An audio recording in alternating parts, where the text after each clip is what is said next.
এমনকি এরা আমাদের এলিভেটেড এক্সপ্রেসওয়েতে উঠে যায়, যেখানে সিএনজি অটোরিকশা ওঠার কোনো পারমিশন নাই, সেখানে ব্যাটারি চালিত অটোরিকশা এলিভেটেড এক্সপ্রেসওয়েতে উঠতেছে।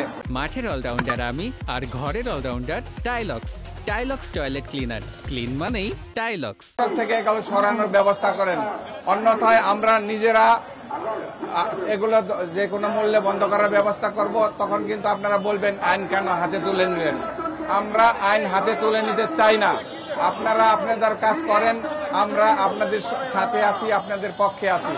কিন্তু আমাদের পেটে যদি ভাত না থাকে আমরা আপনাদের পক্ষে থাকবো না, আমরা আপনাদের বিপক্ষে চলে যাব এবং আমরা আমাদের প্রয়োজনে যে কোনো সিদ্ধান্ত নিতে বাধ্য থাকব।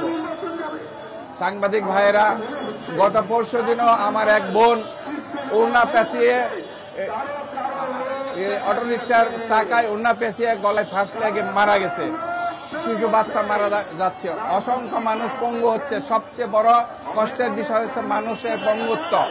একজন মানুষ মরে গেলে তার আর কষ্ট থাকে না, কিন্তু যখন একজন মানুষ পঙ্গু হয় তার কষ্ট সারা জীবনের।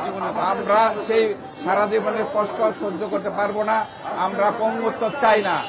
আমরা এই অবৈধ অটোরিকশা এগুলা ছোটখাটো অলিগলিতে চলাচল করুক, আমাদের কোনো সমস্যা নাই, কিন্তু মেইন রোড এবং হাইওয়ে, এমনকি এরা আমাদের এলিভেটেড এক্সপ্রেসওয়েতে উঠে যায়, যেখানে সিএনজি অটোরিকশা ওঠার কোনো পারমিশন নাই, সেখানে ব্যাটারি চালিত অটোরিকশা এলিভেটেড এক্সপ্রেসওয়েতে উঠতেছে, অহরহ উঠতেছে, আপনার ফ্লাইওভারে উঠতেছে এবং দুর্ঘটনা ঘটাচ্ছে। আমরা এসব বন্ধ চাই, প্রতিরোধ চাই। আমরা যে কোনো মূল্যে এই ব্যাটারি চালিত অটোরিকশা ঢাকার রাস্তায় বন্ধ করার জন্য মাননীয় সরকার মহোদয়কে অনুরোধ জানাচ্ছি। আপনারা যারা এখানে উপস্থিত হয়েছেন সবাইকে ধন্যবাদ জানিয়ে আজকের আমরা এখন এখান থেকে মিছিল করব।